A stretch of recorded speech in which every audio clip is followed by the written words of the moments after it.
I've got something insane to show you guys. I'm not going to even spoil it, I'm just going to show you.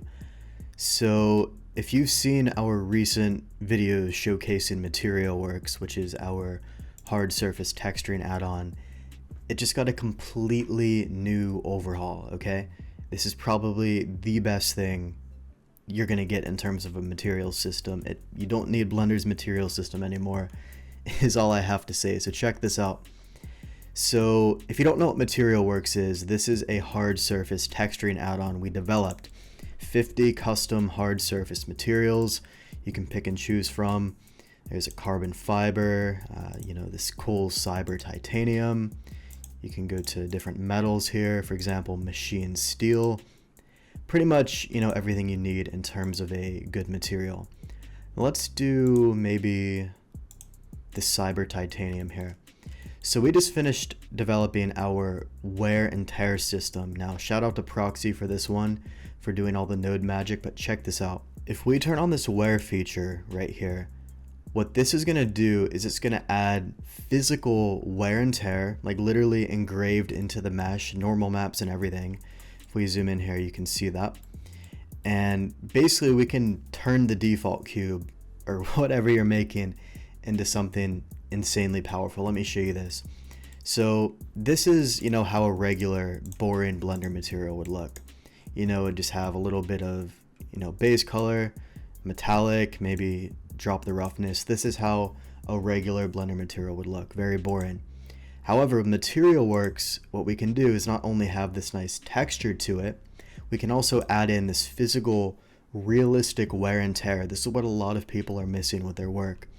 So what I can actually do in here is I can go in, kind of drop the opacity a bit.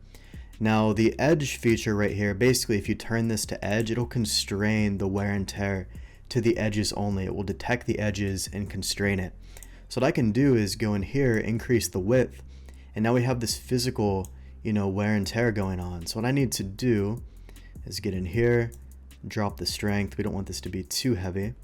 Just get a little bit of wear and tear on there, as you can see.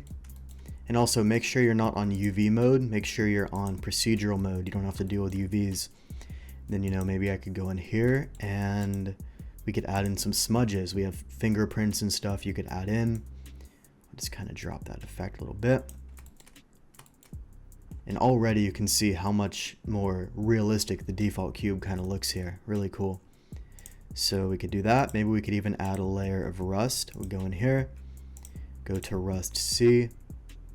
Now the trick with these materials, guys, is to make sure the strength is not super high. What you want to do is you want to keep the strength to a relatively low value and then stack these effects on top of each other. Like for example, this is just, terrible. What we want to do is drop that strength so there's just a slight hint of some grunge and detail in there.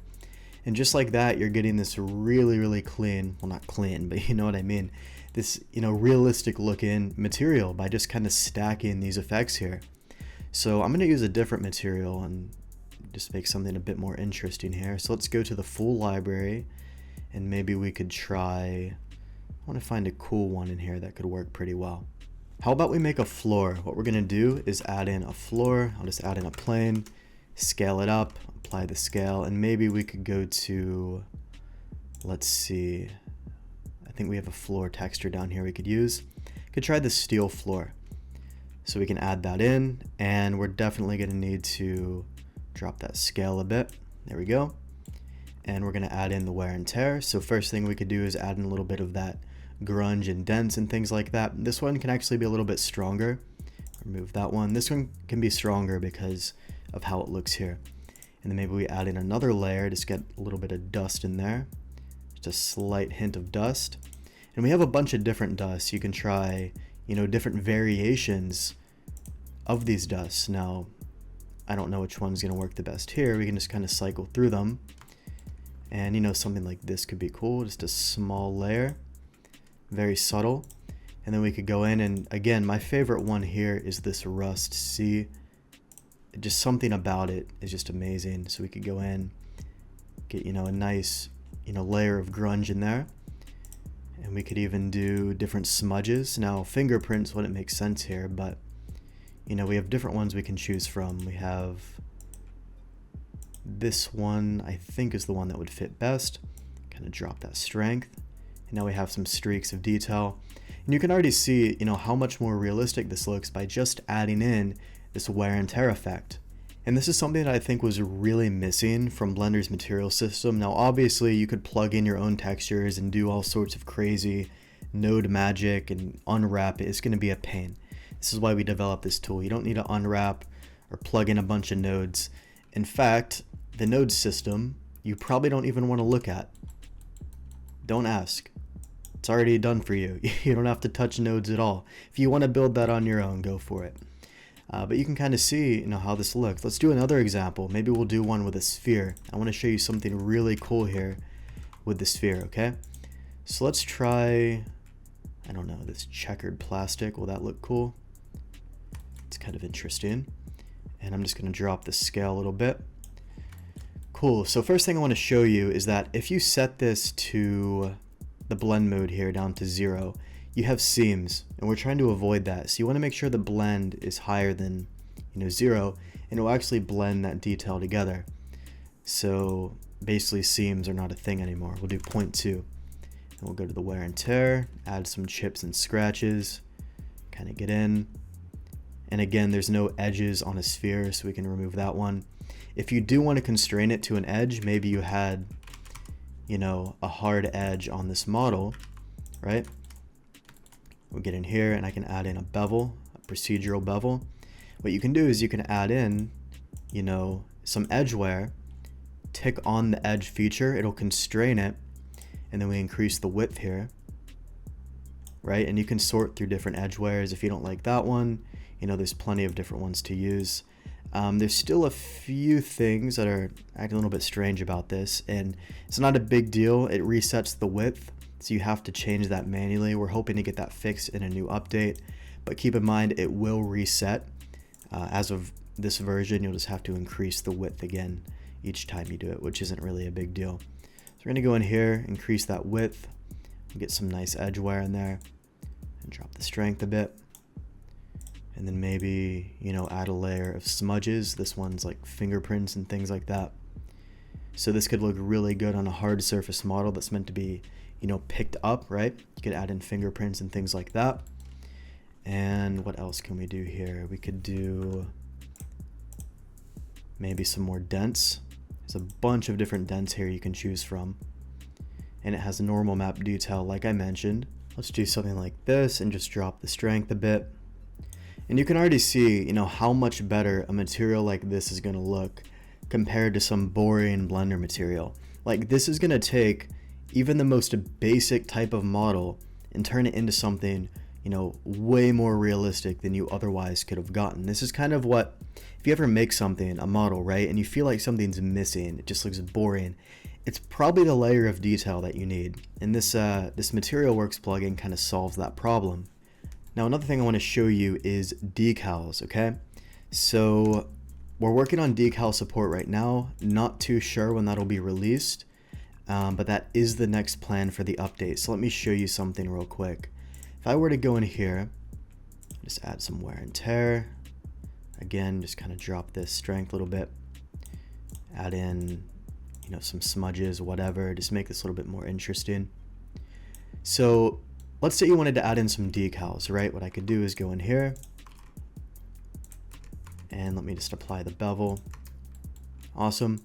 So if you have our decal pack, what you can usually do is get in here and, add in some decals. However, let's try to find a textured one. I don't have the full library installed here, but what we can do is find some sort of trim sheet like this. This is our textured trim sheet pack.